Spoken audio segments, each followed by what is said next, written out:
The second lesson is from the prophet Isaiah, the 30th chapter, words spoken about 600 BC.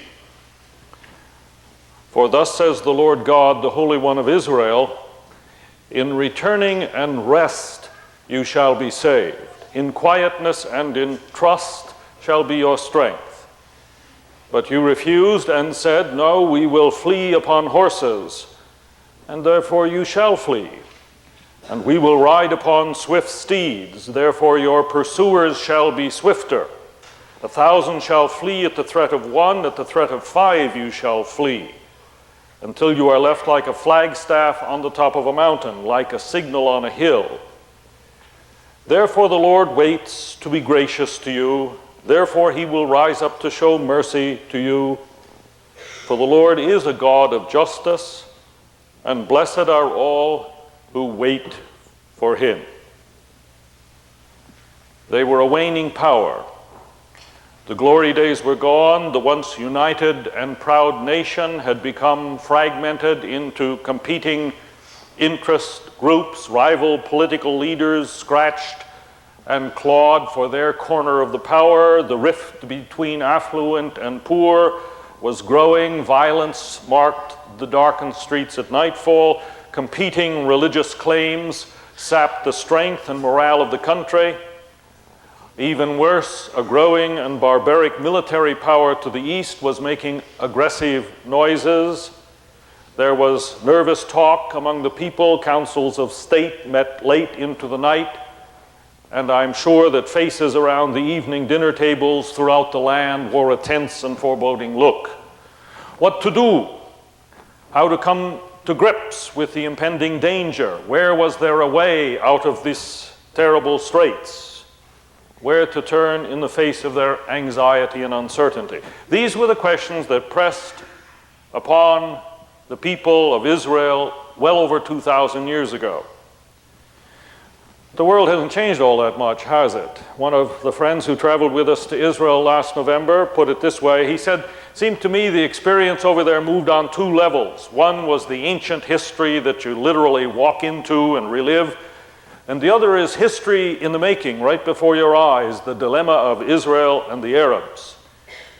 And then he smiled reflectively and said, and they both seem to be the same story. The world has not changed all that much. It's still a place of danger and insecurity, of threat and uncertainty. Sorry to bring up this disagreeable subject on a sunny day in June, but these remain troubled and uncertain times, whether you think of Bosnia or the Middle East or Korea or the economic scene or the fragmentation of family life or the future of our children or the violence in the streets. We approach the turn of the century, some of us do at least, with no little uneasiness and foreboding. And no less than 2,000 years ago, we ask also what to do. How do we come to grips with all this uncertainty and danger? Where is there a way out? Threat and danger dictate action, don't they? Taking hold of one's life and trying to turn it toward a better tomorrow. At least that was their answer to the question. Run to Egypt, create new alliances, purchase more sophisticated military equipment, get ready to defend honor and home. We will speed upon horses, we will ride upon swift steeds. And indeed, that is what you will do, says the Almighty. But isn't that the way we invariably deal also with our fears and anxieties? Isn't this the way we approach our problems as well, inevitably? We will speed on fine horses, we will find a better job, we'll read another how to do it book, we will send the children to a better school, we will get in or out of the market, we will work harder and longer hours, we will try to be more loving, we'll switch therapists. In sum, we will try to take control of our lives. How do we deal with the threats that surround and the anxieties within? When the going gets tough, the tough get going, we say. I think the only additional challenge and complication we face in the modern world is that it is so complicated, so disordered, that it becomes often impossible to know which way to run, what precisely to do. The psychologists tell us that the natural instinct before anxiety and danger is either fight or flight. But what about an age in which you can do neither? What if you can't either grab hold or run away in a lot of situations, are simply stalemated before troubles well beyond your control? What happens when, in our attempt to deal with our troubles, to help out the addicted friend, to patch up the disintegrating marriage, turn around the troubled business, relieve the depression of our young one? What happens when we simply find ourselves at bay?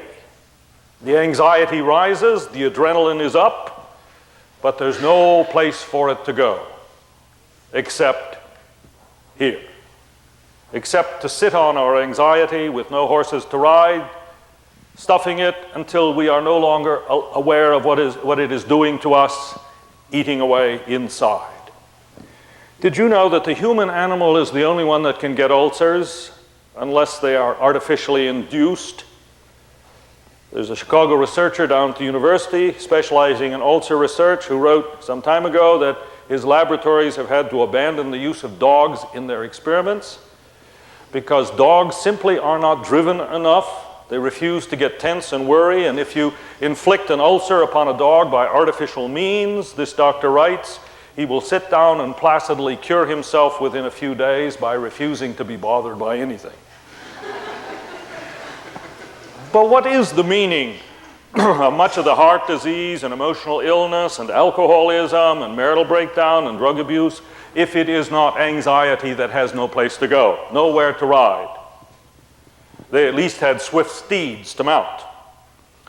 Alex Carroll, scientist and physician of another generation, said that humans do not seem to have the nervous equipment to deal with the powerlessness of modern civilization. I'm convinced that right here is where many marriages run aground around the issue of anxiety, because anxiety, I think, is the one pain that we find most intolerable. And when people, by habit or insecurity or addiction, inflict it upon one another, they reach the point where they will do almost anything to escape it, from drink to divorce. The tragic result is men and women and young people who, in our time, are not aware of what is going on inside of them, but rather are driven to destructive habits and ways and relationships without really being aware of what is happening. So corporations find they have to send their executives down to Meningers at $3,000 per weekend simply to learn how to get in touch with their fears. Friend says to Charlie Brown, "I kind of admire you, Charlie. You always seem so calm. Are you really that calm all the time?" And Charlie answers, "Well, let me put it this way. I'm the only calm person I know who is a nervous wreck." So what is the answer? Well, oversimplifying, the psychological disciplines seem to tell you that the answer is in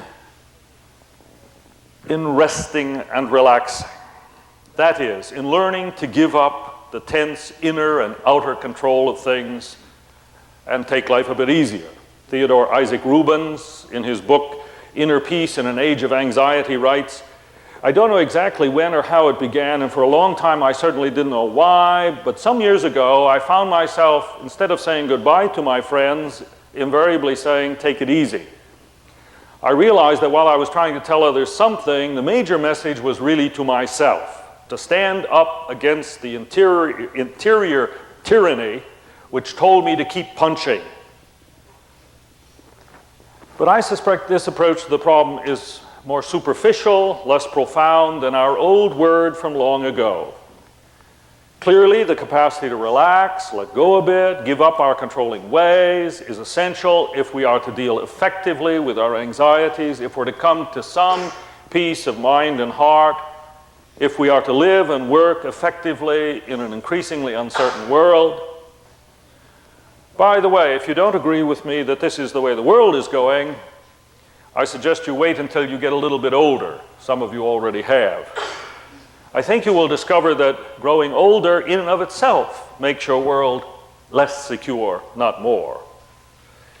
But the old prophet insists that the way to inner tranquility in the midst of uncertainty, such peace of heart and mind, comes with an inner decision and movement in which we place our trust in God. He was no pacifist. He was not opposed to alliances or horses. He understood that we will make our attempts to secure our homes and get on with our lives, but he's also aware that when it comes to the health of nation or individual, there is a prior move that always needs to be made, and again and again. This inner movement into trust. He says, get off your horse for a while, put it in neutral. I don't know how you do that to a horse. Take time to rest yourself in the only one who can finally save you. In returning and rest, you shall be saved. In quietness and in trust shall be your strength. And if there's a better word for the bathroom mirror or the kitchen sink or the desk blotter, I don't know what it is. But then why is it so difficult for us to get there and stay there in this neutral mode, this place of trust, of confidence in God? Probably because we must move through heightened anxiety to do so. You see, even though our running and doing, our compulsive activity, our intense efforts to keep everything under control may be eating away the life inside of us, they do nevertheless give us some measure of defense against our fears. They do tend to drive the anxiety down a bit and out of our awareness. Ask your neighbor, how are things going? And they give you a list of all the activities they've got to accomplish in the next 3 days. Middle-aged man was seeing his mother off at the airport, and he said, have a good time, mother. To which she replied sternly, now you know, John, I don't have time for that. A 1990 survey, broad sweep survey, asked people, how often do you have time on your hands that you don't know quite what to do with? 4% said they did. 96% said almost never. Interestingly, in the survey, the feeling that one is very short on time and has too much to do increases over age 55, and even 6 in 10 of all Americans over 65 say they never have enough time. And this in a nation that watches on average 7 hours of television every day. Now, what's going on here? Permit me the suspicion, at least, that we all have enough time for the essentials of a good life. But may I suggest that we've learned to subdue and submerge our fears and anxieties and worries by mounting swift steeds and riding off in all directions at once. Incessant activity and external stimulation has become a driving habit for many of us by which we hold our uneasiness at bay. But sadly, the result is never an inner state of rest and real quiet, the quiet center the Quakers like to talk of, for which we really, in our heart of hearts, truly long. Returning and rest, quietness and trust. How do they come?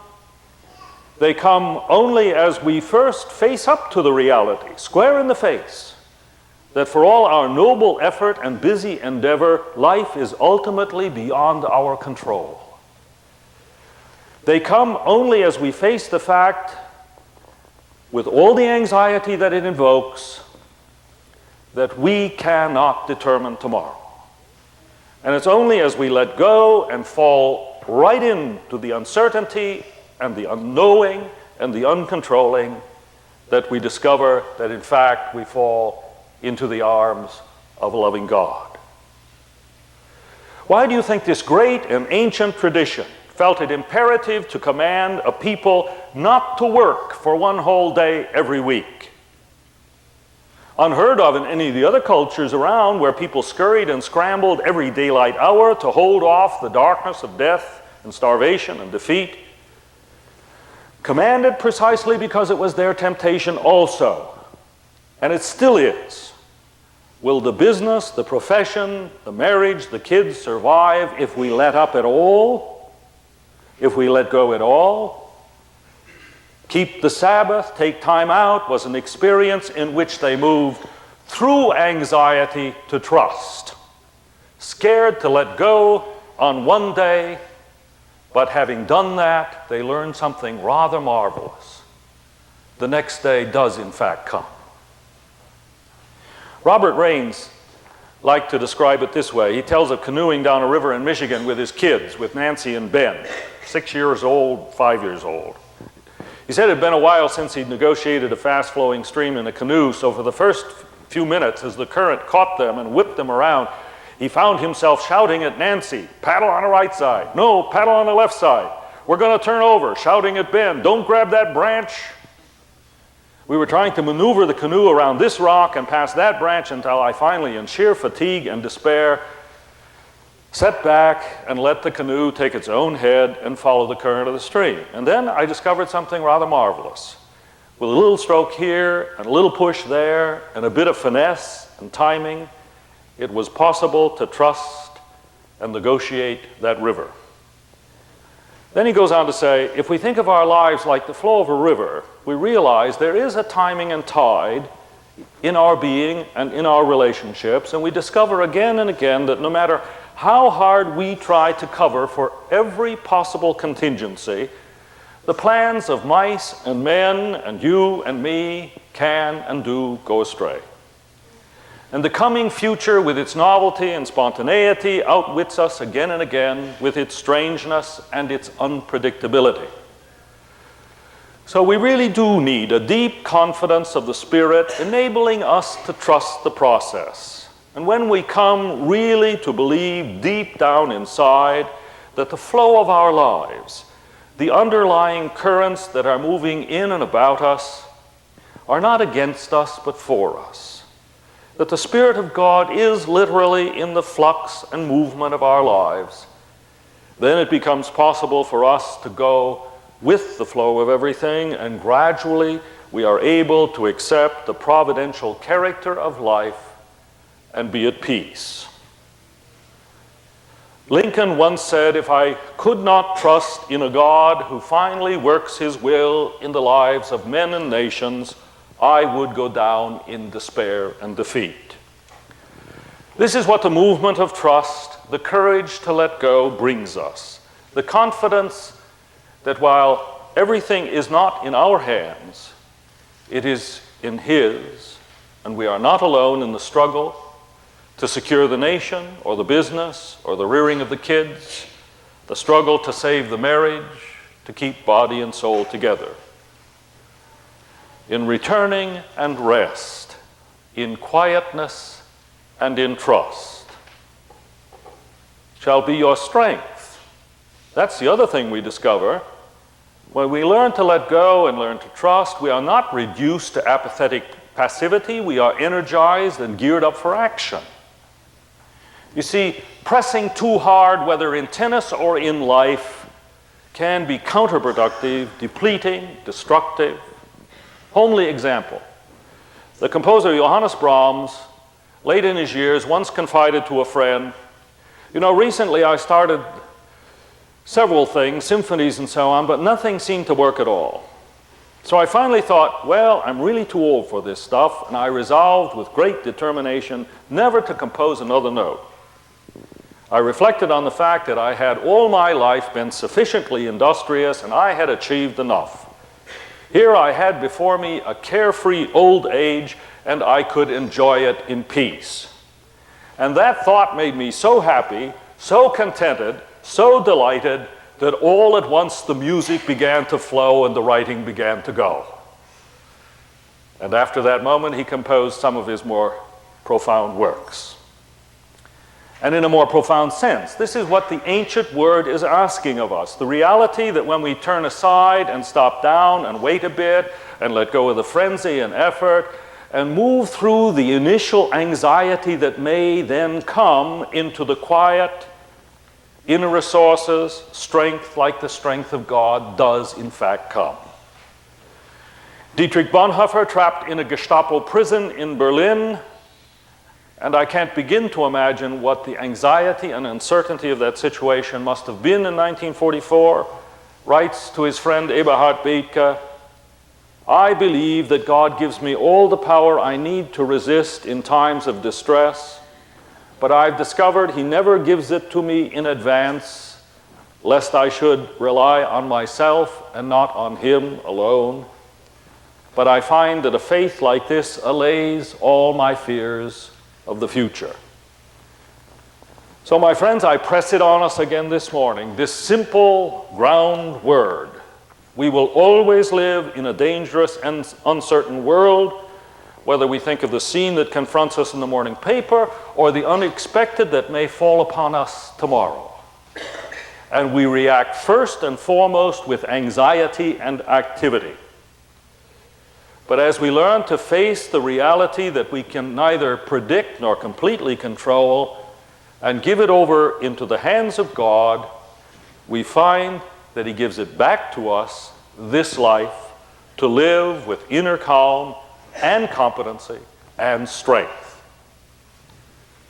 Harry Emerson Fosdick, the great preacher of Riverside Church in New York City, penned these words, I'm sure for himself, because he did it in one of the darkest hours of his life, where he almost lost his sanity. O God, in restless living we lose our spirit's peace. Calm our unwise confusion.